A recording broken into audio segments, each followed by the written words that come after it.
오늘은 새로운 시작이라는 제목을 가지고 말씀을 함께 보도록 하겠습니다.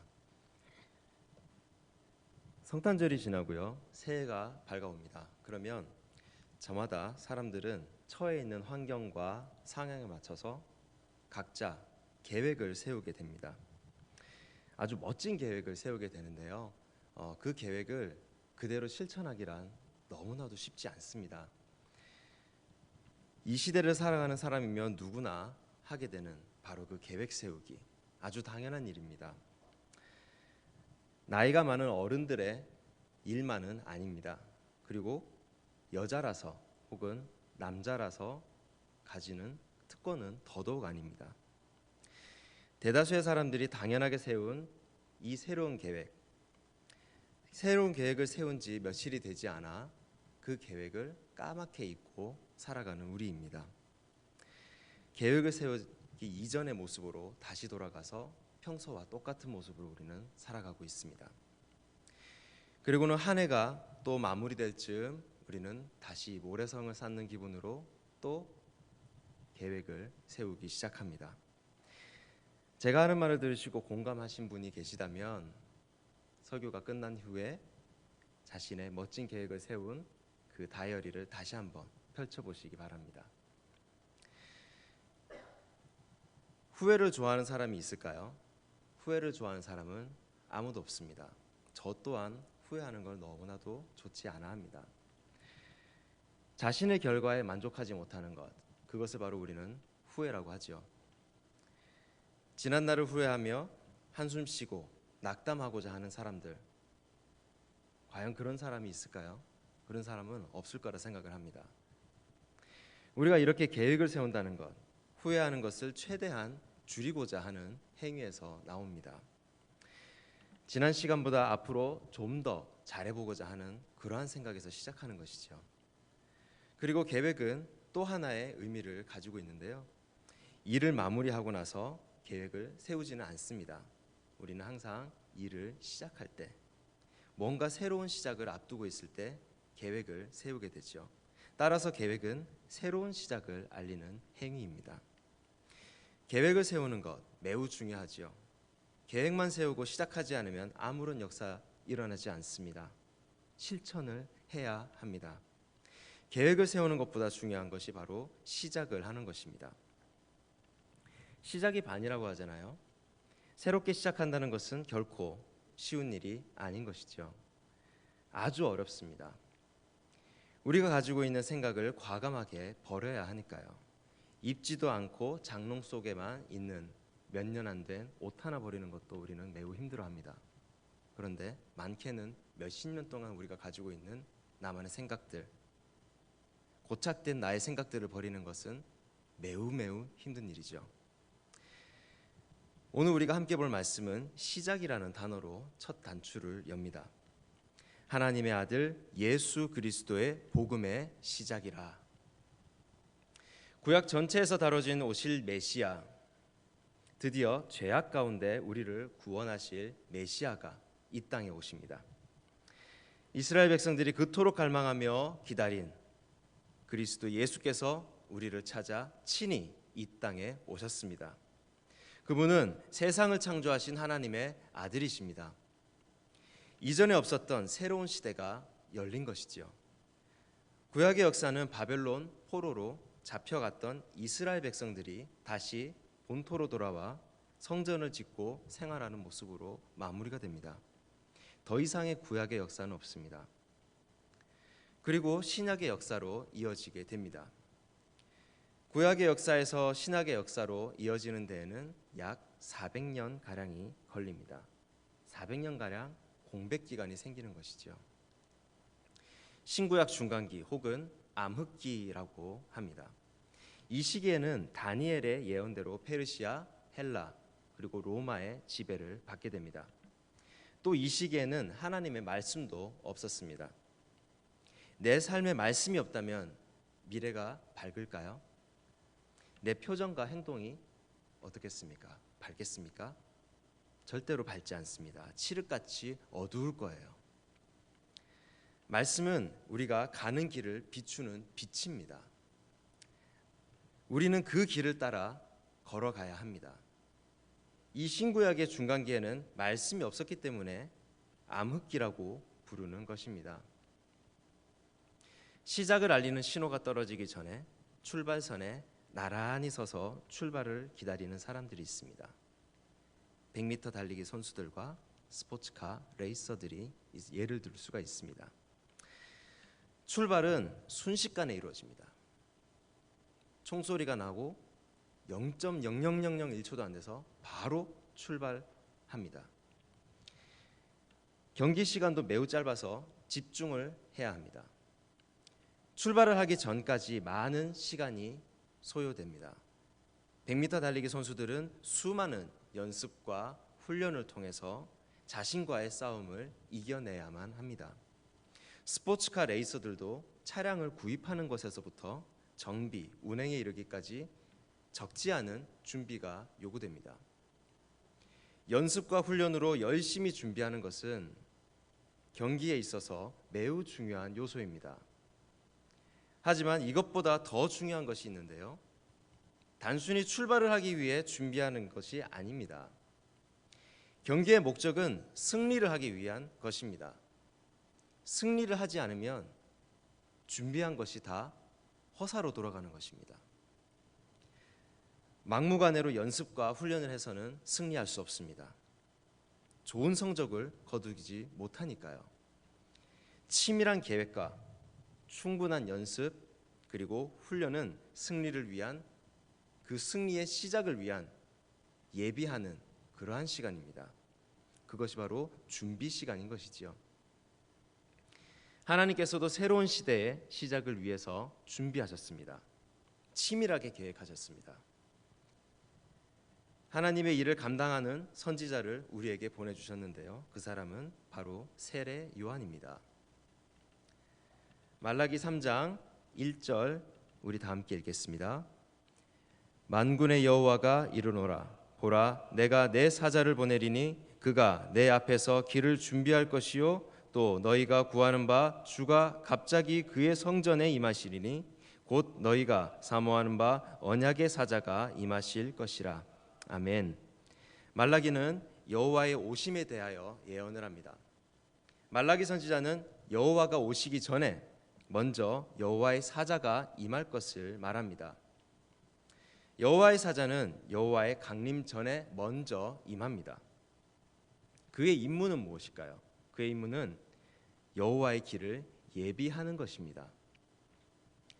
모든 장애물을 제거하고 청결하게 하는 바로 그 작업을 하는 것이지요. 고대 이스라엘 민족들은 왕이 행차하기 전에 사자를 보내어 길을 닦고 돌을 옮기고 나무를 잘라 그 길을 준비했던 풍습을 가지고 있습니다. 여호와의 길을 예비하는 것은 이 풍습과 밀접한 관련이 있습니다.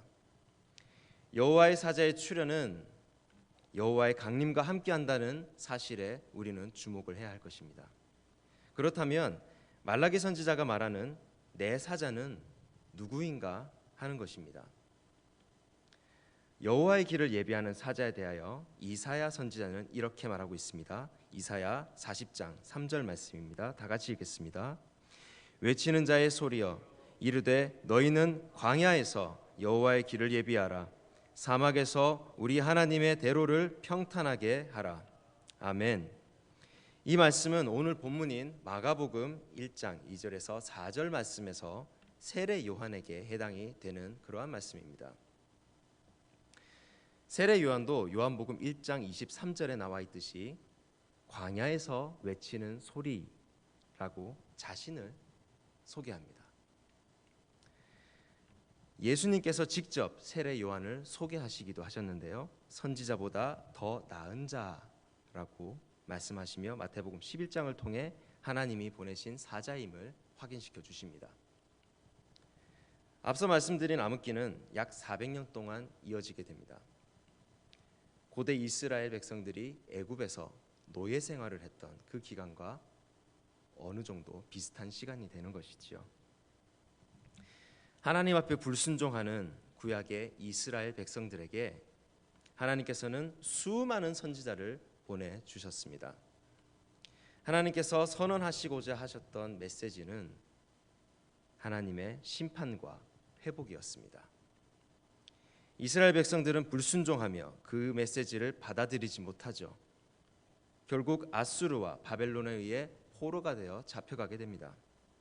70년이라는 긴 시간이 지나서야 이스라엘 공동체는 회복을 하게 되는 것이죠. 이스라엘 백성들은 오래전 다윗이 다스렸던 바로 그 나라를 꿈꿨습니다. 하지만 긴 세월 동안 선지자는 없었으며 이방 민족에게 지배를 받는 수모를 겪게 됩니다. 우리나라도 일제치하에 있었던 적이 있습니다. 그때 받은 수모와 상처는 아직까지 우리의 마음속에 자리하는 듯 일본은 가깝고도 먼 나라입니다. 그 치욕의 식민지 시절 우리네 선조들의 바람은 무엇이었을까? 독립이었습니다. 오로지 독립밖에 없었습니다. 이방 민족의 지배를 받던 이스라엘 역시 마찬가지입니다. 암흑기를 거치며 새로운 시대를 꿈꿨습니다. 이전에 억압받았던 그 시절이 아니라 우리가 주가 되는, 우리가 나아가는 왕이 통치하는, 이스라엘 민족이 통치하는 바로 그 나라를 꿈꿔왔던 것이지요.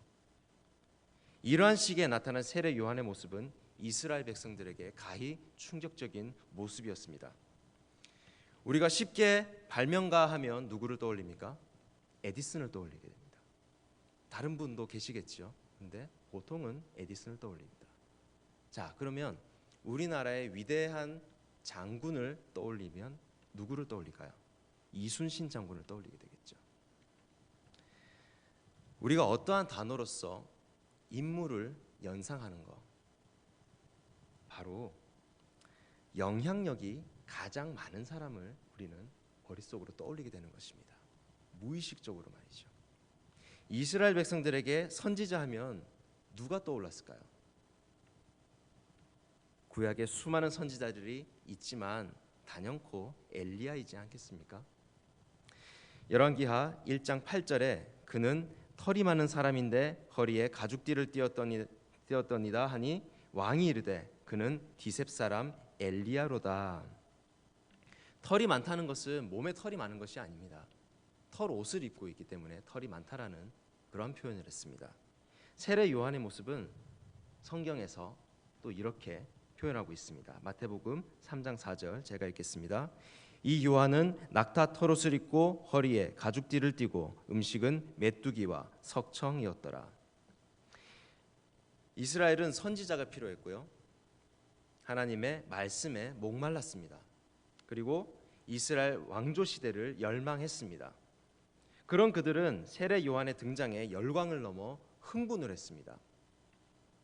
세례 요한의 회개하라 천국이 가까이 왔느니라, 세례 요한은 이렇게 힘차게 외쳤습니다. 하나님 나라가 가까이 왔다는 이 선언은 유대인들에게 충격적이며 신선한 메시지와 함께 듣고 싶었던, 그리고 그동안 그렇게 갈망했던 말이었기 때문에 흥분을 감출 수 없었습니다. 유대인들은 말씀도 없이 살았고 있었으며 지금 로마의 지배하에 있습니다. 유대인들은 하나님의 나라가 이 땅에 임해서 하나님께서 기적을 보이시며 그들을 그 지배하에서 구원해 주길 갈망하고 있습니다. 그런 그들이기에 유대인들이 세례 요한에게 몰려드는 것은 어찌 보면 당연한 그런 현상이 되겠지요. 세례 요한은 메시아가 아닙니다. 메시아는 하나님의 아들 예수님이십니다. 세례 요한은 예수 그리스도의 길을 예비하기 위해 하나님께서 준비시키신 그러한 사람일 뿐입니다. 절대로 메시아가 아니며 주인공은 더더욱 아닙니다. 세례 요한의 사역은 회개를 하기 위한 세례를 주는 것입니다. 요한은 물로 세례를 주었습니다. 이스라엘 법에 따르면 부정한 것을 씻고 깨끗하게 하는 물이 있습니다. 이 물은 죄의 오염과 더러움을 정결하게 깨끗하게 하기 위해서 사용하는 그러한 물입니다. 부정을 씻는 데에 물을 사용했던 것이지요. 이것은 일종의 정결 의식입니다. 물로 세례를 받으면 우리의 가치관이 변합니까? 웬만한 크리스찬은 다 세례를 받았습니다. 우리의 인격이 세례를 받은 그 순간부터 완전히 바뀌는 그러한 역사가 있습니까? 덜어는 있게 되겠죠. 하지만 완전히 다른 사람이 되는 것은 아닙니다. 우리는 성령 세례를 받아야지만이 변화하게 되는 것입니다. 예수님의 수제자 베드로는 어땠습니까? 예수님을 3번이나 부인했죠. 예수님과 동고동락을 하면서 예수님의 말씀을 직접 들으면서 예수님의 얼굴을 마주보고 기도하는 모습도 봤고 함께 밥도 먹었습니다. 그런데 변화는커녕 예수님이 달리신 십자가 근처도 가지 못했습니다. 숨어 있었습니다. 피해 있었습니다. 자신만을 위해서요. 베드로는 두려웠습니다. 그것이 이유입니다. 두려움에 휩싸인 베드로, 예수님 앞에, 예수님이 달리신 그 십자가 앞으로 당당하게 나가지 못합니다. 사람들에게 손가락질 받을까 봐, 그리고 자신도 예수님처럼 죽게 될까 봐 너무나 두려웠던 베드로입니다. 베드로의 시선은 하나님의 나라를 향해 있지 않았습니다. 땅을 바라보며 제 몸 하나 가누기도 힘겨웠습니다. 이런 베드로는 이후 성령 세례를 받게 되고요, 변화하여서 예수님을 증거하는 삶을 살게 됩니다. 자신의 목숨까지 버리고 죽게 되는 순교자의 삶을 살게 되는 것입니다. 세례 요한과 예수 그리스도의 비교, 능력과 세례입니다. 나 뒤에 오시리가 능력이 많은 이가 오신다. 능력의 차이가 현저하게 납니다. 그리고 세례의 방법 자체가 다릅니다. 결과도 틀리죠. 세례 요한은 내 뒤에 오실 분의 신발끈을 풀기도 감당할 수 없었다라고 말합니다. 신발끈을 푸는 행위, 옛날 유대 시대에 신발끈을 푸는 행위는 누가 누구에게 하는 것일까요? 종이 주인에게 하는 것이죠. 우리들이 항상 마음속에 뭔가를 가지고 있습니다. 어떠한 생각을 가지고 있습니다.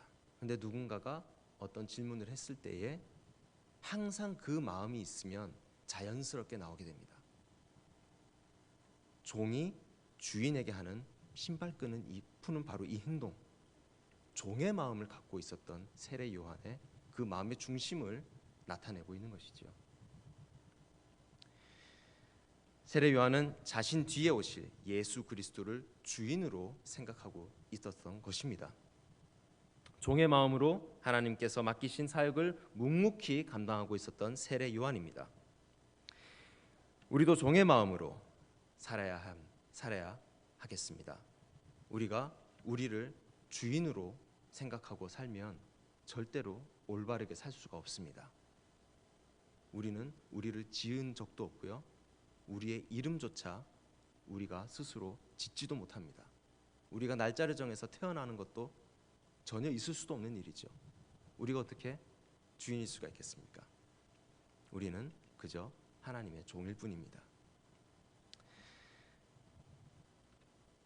종의 마음이 있으면 예수님을 닮아갈 수 있습니다. 예수님께서는 종의 마음을 가지고 겸손히 사역하는 세례 요한에게 세례를 받으십니다. 자신이 종이라고 생각하는 바로 그 세례 요한에게, 그리고 사태 파악을 다 아시죠.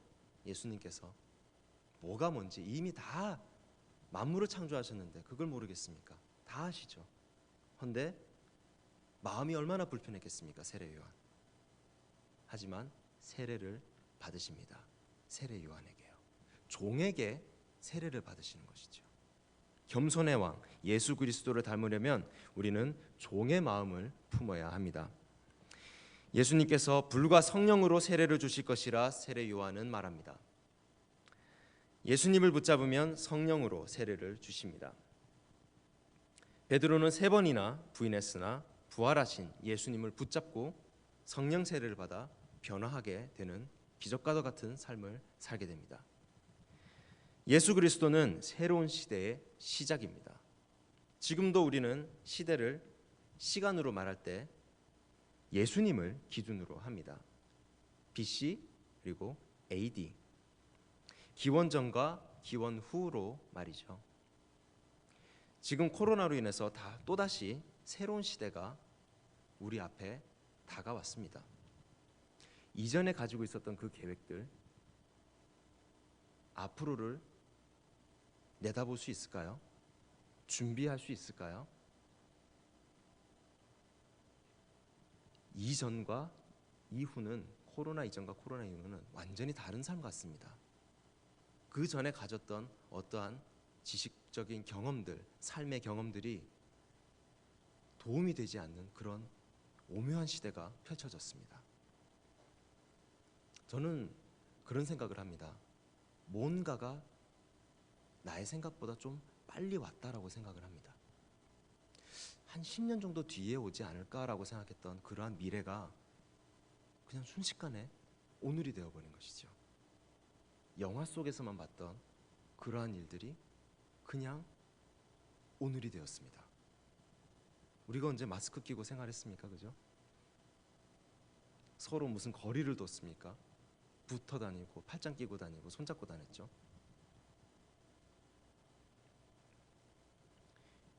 이제 초등부 예배가 시작을 하면 저는 아이들 한 번씩 안아줬었거든요. 그러지도 못합니다. 그랬다가는 큰일 납니다. 말 나옵니다. 그리고 구청에서도 말 나오겠죠. 저는 유명 인사가 되겠고요. 예측할 수 없는 미래입니다. 앞으로 우리가 맞이할 새로운 시대, 어떤 모습을 하고 있을까요? 그리고 어떤 모습으로 다가올까요? 처음엔 염려도 있었습니다. 하지만 이젠 기대를 해봅니다. 하나님께서 약 400년이라는 시간 동안 침묵하시고 또 세례 요한을 준비시키셔서 예수 그리스도의 오실 길을 예비시키셨습니다. 400년 동안 이스라엘 백성들은 정말 힘들었겠죠. 말씀도 없었으니 정말 힘들었겠죠. 바라볼 사람, 선지자도 없었으니 너무너무 힘들었을 것이죠. 그리고 자유롭게 생활이나 할 수 있습니까? 통치하에 있는데, 이방 민족에 말도 잘 통하지 않았을 겁니다. 그렇죠? 하지만 그 시간을 예수님은 오실 길을 예비하신 귀한 준비의 시간으로 삼으셨습니다. 그 400년은 준비하는 시간이었던 것입니다. 모든 것은 하나님의 주권 아래 있다는 것을 명심하시기 바랍니다. 앞으로의 일을 바라볼 능력이 우리에겐 없습니다. 하지만 분명한 것은 지금 우리가 숨쉬고 있는 이 시간에도 하나님께서는 나를 지키시고 하나님 앞으로의 그 뜻을 이루어 나가시기 위해서 단단히 나를 준비하시고 계신다는 것이지요. 우리의 삶이 주님의 치밀한 계획 안에 있음을 명심하시기 바랍니다. 이게 그냥 저냥 이렇게 흘러가는 것 같죠? 그냥 저 사람이 좀 조심했으면 이렇게 안 됐을 걸, 뭐 이런 원망밖에 안 합니다. 사람은 좀 뭔가 크게 못 바라봐요.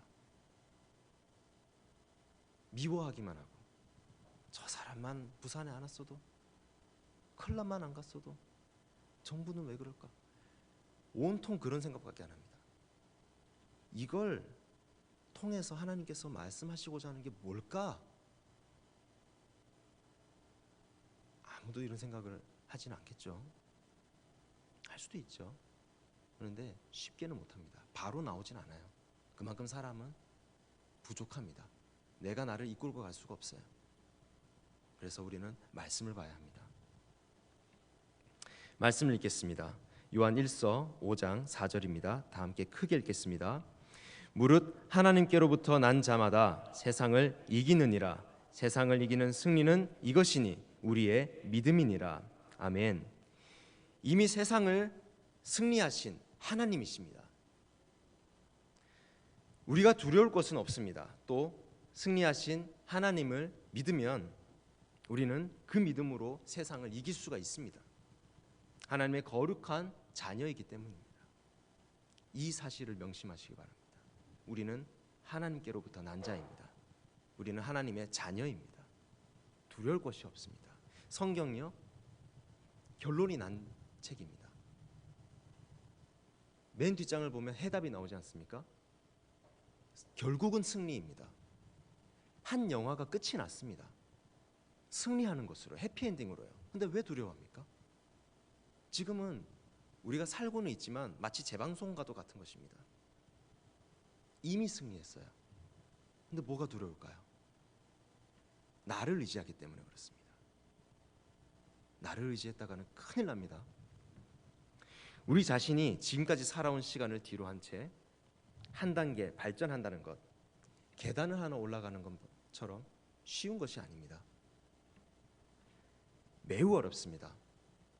그만큼 우리가 지난 시간 동안 쌓아온 고착된 습관이나 생각을 뒤집어서 새롭게 변화하는 것이란 정말 어려운 과정입니다. 성령님을 의지하시기 바랍니다. 내 힘으로 변화되는 것이 아니라 성령님께서 우리를 변화시켜 주십니다. 사람의 생각은 현실을 운운하면서 두려움과 불안 속에 나를 가둘 뿐입니다. 세상 못 믿을 존재가 바로 나 자신임을 믿으시기 바랍니다. 베드로는 자신의 신념을 믿고 끝내 그 사실을 뒤로한 채 숨었습니다. 당당하게 자신을 표현했습니다. 예수님 앞에. 나 베드로인데요. 제가 끝까지 남겠습니다. 웬걸요? 사건이 벌어지니까 제일 먼저 숨었습니다. 3번이나 부인하고요. 하지만 베드로는 변화하였죠. 그 결과 주인의 마음에서 종의 마음을 가지게 되었고요. 자신의 삶을 온전히 하나님 앞에 내어드리게 되었습니다. 우리가 일을 추진하면 후회가 따릅니다. 하지만 하나님께서 하시면 후회가 없으십니다. 하나님의 일에는 후회라는 것이 없습니다. 하나님의 말씀은 1.1획도 틀리지 않습니다. 하나님의 치밀한 계획하심에는 후회가 없으시기 때문입니다. 하나님을 마음으로 믿는 사람은 성령님과 동행하는 사람입니다. 성령님과 동행하는 사람은 두려움을 이기는 사람입니다. 세상은 우리가 두려워하길 원합니다. 우리가 숨길 원합니다. 베드로처럼요. 세상은 그걸 원합니다. 크리스찬이 숨고 서로 싸우고 헐뜯고 와해되고 흩어지고 초라한 모습으로 세상이 맞다라는 것을 증명하길 바랍니다. 믿음으로 승리하시기 바랍니다. 성령님과 동행함으로 새롭게 다가올 이 새로운 시대를 믿음으로 승리하는 서포교회 성도님들 되시기 바랍니다. 우리 다 함께 찬양하고 갈 건데요.